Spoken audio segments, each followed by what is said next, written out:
Gusto ko talaga na nagagalit siya. Ang cute niya kasi. Kaya tuloy, na-turn on ako. Nirecord ko yung clip na nagagalit siya mismo sa akin. At dina-download ko. Nagkulong ako agad sa kwarto at tinap ko ang inner Maris Racal ko. Oh no, my lord! My lord! Nag-ano siya, sender siya sa Rocky's SPG Secret Files. Itago mo na lang ako sa pangalang Sailor Moon. King ina mo, Sailor Moon! Favorite hobby ko na talaga ang mag-Facebook.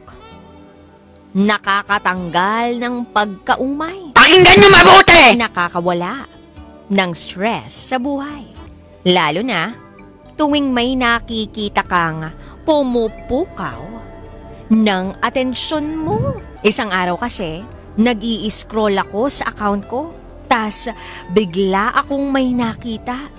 Isang live stream ng isang online game. Tapos yung naglalaro nakaupo. Tapos natural! Unang tingin ko sa kanya, nakaupo talaga, gamer eh. Boses tomboy din. Tangina mo kung sino ka man! Ayun, itago na lang natin yung streamer na yun sa pangalang Lion Pork. Ang dami kong pwedeng palayaw o nickname, bakit Lion Pork pa? Lion, kasi mukhang leon siya kapag nasigaw, at pork dahil ang taba ng pisngi niya. Simula noong makita ko siyang nagla-livestream na naglalaro ng League of Legends Wild Rift o minsan in Honor of Kings o di kaya Valorant, kahit ano lang. Araw-araw na akong nahuhook na manood sa kanya. Panoorin mo ako dahil sa gameplay. Kada nagla-live siya, isa lang ang pinaka-inaabangan ko, DJ Rocky. Yun ay kapag binabalahura siya ng mga nanunood. Oh, tangina nyo ha. Tingnan nyo ginawa. Tuwang-tuwa pag ginagago nyo ako. Dahil dyan, nakarating na ako sa radyo. Ang cute niya kasi kapag binabalahura siya. Masyado kasi siyang misteryoso. Yung tipong mapapaisip ka kung lalaki nga ba siya. Gaya ng paulit-ulit niyang sinasabi. Tangina nyo! O baka babae nga talaga. Ang nangyayari kasi, DJ Rocky, inaasar si Lion Pork ng mga nagko-comment sa stream niya. Sinasabi sa kanya, mag-panty reveal ka naman oh. Tangina kasi. Tapos eto pa, may nagko-comment sa kanya na kamukha niya raw yung bokalista ng Ben and Ben. Kamukha rin daw niya si Charis Pampenko. Kamukha rin daw niya si Charlene San Pedro.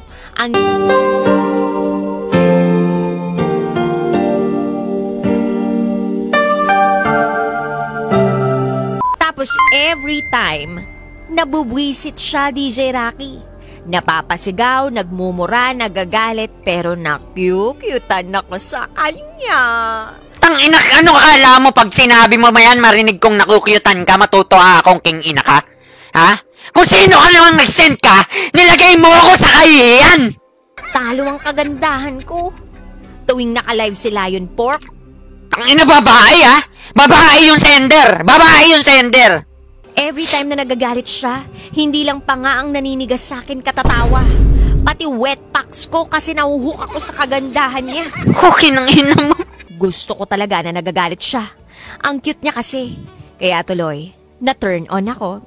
Nirecord ko yung clip na nagagalit siya mismo sa akin. At dina-download ko. Nagkulong ako agad sa kwarto at tinap ko ang inner Maris Racal ko. Oh no, my lord!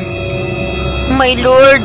Diyos ko, inner Maris Racal! Tingnan nyo kung saan ako dinala ng kagaguhan nyo. Imbis na sumikat ako sa magandang paraan, bakit din eh?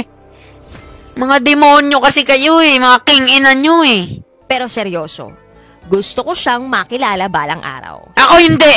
Hanggang dito na lang po, DJ Rocky. Muli, ako si Sailor Moon.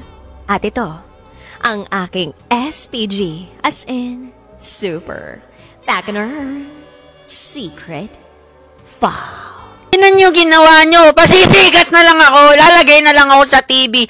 Makikita na lang ako sa screen, bakit? Lion pork ang king-ina.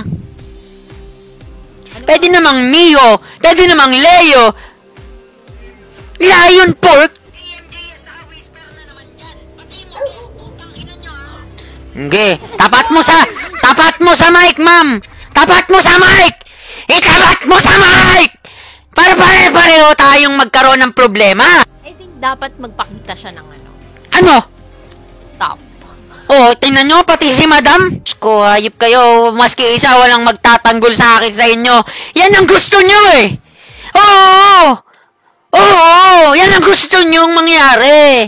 Sinasadya mo ata magboses kargador para sabihin na lalaki ka. Tingina mo! Ayun ang isa sa pinakamalaking pagsisisi ko sa buhay ko eh. Bakit ko ba kayo pinasasaya? Pinaiinit niyo ulo ko. Yan, nagtagumpay na kayo! Palalain nyo pa! Pabutin nyo na ibang bansa! Napunta na sa radyo eh! May kahawig ni Charis Pempenko. Medyo kawig din ng bokalista ng Ben and Ben. O kaya kamukha din daw ni Charlene San Pedro. Nung nakita ko, oo. Sumang-ayon naman si madam. Walang iya talaga. Tapos nagigets ko kung bakit siya napagkakamalang babae. Well, in fact, ayaw niya talaga na mapagkamalan siyang lalaki. Naaasar talaga siya. Ha? Ha? Ayoko mapagkamalang lalaki? Yun nga yung pinaglalaban ko, madam! Tapos, in-scroll ko mismo yung photo niya sa pinakababa. I mean, yung pinakaluma-luma. 2021 yung nakita kong pinakaluma na naka-upload sa kanya. Lalaki-lalaki? Si lalaki dun. Mukha? Anong mukha? Eh, madam, ita mo naman ang dami mong follower. Baka maniwala talaga. Lalaki nga.